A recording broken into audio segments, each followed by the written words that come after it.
தெய்வத்தின் குரல் இரண்டாம் பாகம். வேதம். மதத்தின் மூலாதாரம் வேதமே. தர்ம பிரமாணங்கள் 14 பிரதானமானது வேதம். ரிக், யஜுஸ், சாமம், அதர்வம் என்ற 4 வேதங்களும் தான் 14 முதல் 4 பாக்கியுள்ள 10 6 வேதத்தின் அங்கம் என்றும் மிகுதியுள்ள 4 உபாங்கம் என்றும் சொல்வார்கள். ஒரு மனிதன் என்றால் பல அங்கங்கள் இருக்கின்றன அல்லவா? இப்படியே வேதத்தை வேத புருஷன், வேத மாதா என்றும் சொல்வதுண்டு. என்று உருவகப்படுத்தினால் அந்த புருஷனுக்கு 6 அங்கங்கள். இப்படி அங்கம் மாதிரி நேராக வேதத்தில் இருப்பவை என்று இல்லாவிடினும் வேத புருஷனுக்கு துணை அங்கமாக இருக்கிற 4 உப அங்கங்கள். நேர் அங்கம் 6 ஷடங்கம், ஷட் 6 என்பார்கள். இவை சிக்ஷை, வியாக்கரணம், சந்தஸ், நிருக்தம், ஜோதிஷம், ஜோதிடம், கல்பம் என்பவை.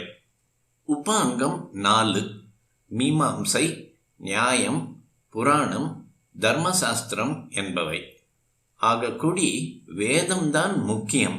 வேதத்துக்கு அங்கம், வேதத்துக்கு உபாங்கம் என்பதால் தான் மற்ற 10 வித்தைகளாக, சாஸ்திரங்களாக அந்தஸ்து பெறுகின்றன. 18 வித்தைகள் என்கிற போது மிச்சம் இருக்கிற ஆயுர்வேதம், அர்த்தசாஸ்திரம், தனுர்வேதம், காந்தர்வ வேதம் இவற்றுக்கும் உபவேதங்கள் என்றே பெயர் இருப்பதிலிருந்து வேத அடிப்படையில்தான் இவையும் உண்டானவை என்று தெரிகிறது.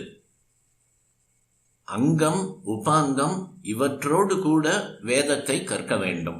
அதற்கு ச அங்க உபாங்க அத்தியனம் என்று பெயர். இதுவே சாங்கோபாங்கம் என்பது.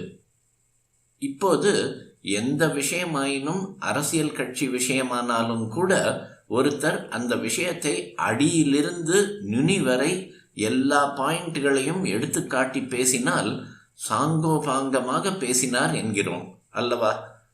இந்த சாங்கோபாங்கம் என்ற சொல் பழைய சதுர்தச வித்யை குறிப்பதுதான்.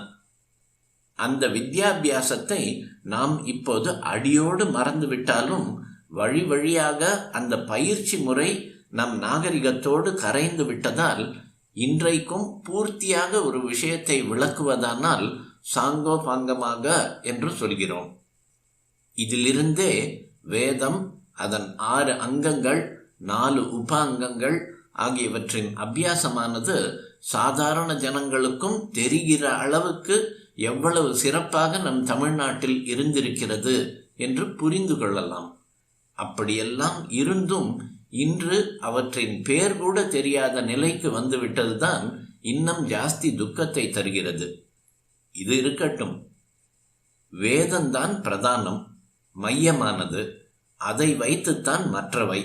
நேரான தர்ம பிரமாணம் நம் மதத்துக்கு எது என்றால் வேதம்தான். அதுதான் நம் பைபிள், குரான், கிரந்த சாஹிப். இப்போது நான் இப்படி அந்த மற்ற மத நூல்களின் பெயர்களை வேதத்துக்கு சூட்டினாலும் வேதம்தான் அவை யாவற்றிலும் முந்தையது. அவை எல்லாமும் கூட வேதத்தின் ஒரு சில தத்துவங்களிலிருந்து உண்டானவைதான். தெய்வத்தின் குரல் முதற் பகுதியில் பெயர் இல்லாத மதம், நம் மதத்தின் தனி அம்சங்கள் என்ற உரைகள் பார்க்க. எனவே வேதம் என்றால்தான் பிரமாண நூல் என்றே அர்த்தமாகிவிட்டது.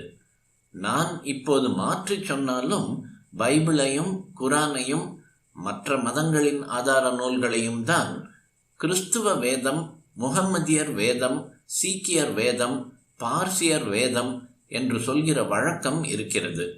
கிறிஸ்துவர்கள் நம் ஊரில் தங்கள் பைபிளை சத்திய வேதம் என்றே சொல்கிறார்கள்.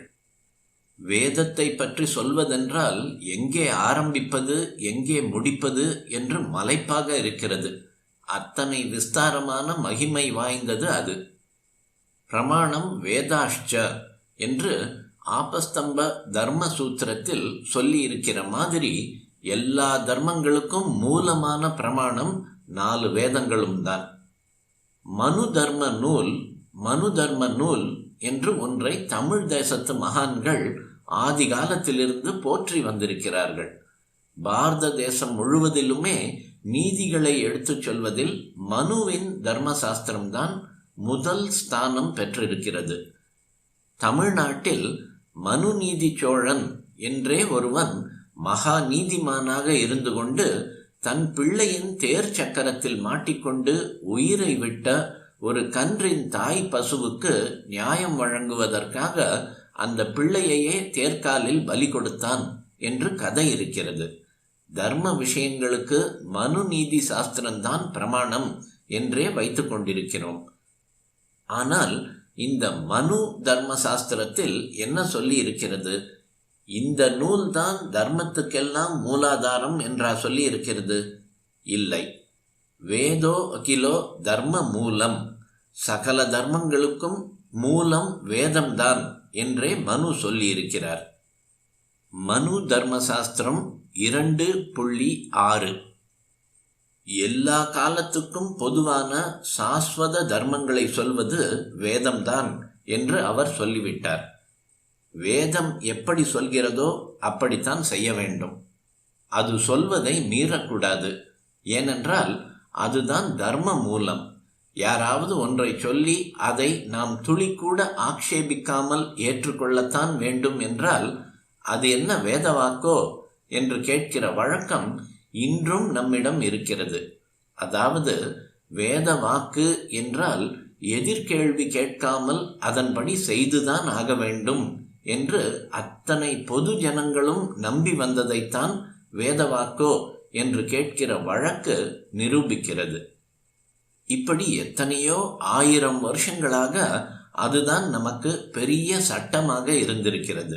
அதனாலேயே வைரம் பாய்ந்த மரம் என்கிறோமே, அது மாதிரி வேதம் வைரம் பாய்ந்ததாக இருக்கிறது. அனாதியாக வந்து கொண்டிருக்கும்படியான சட்ட புஸ்தகம் அது.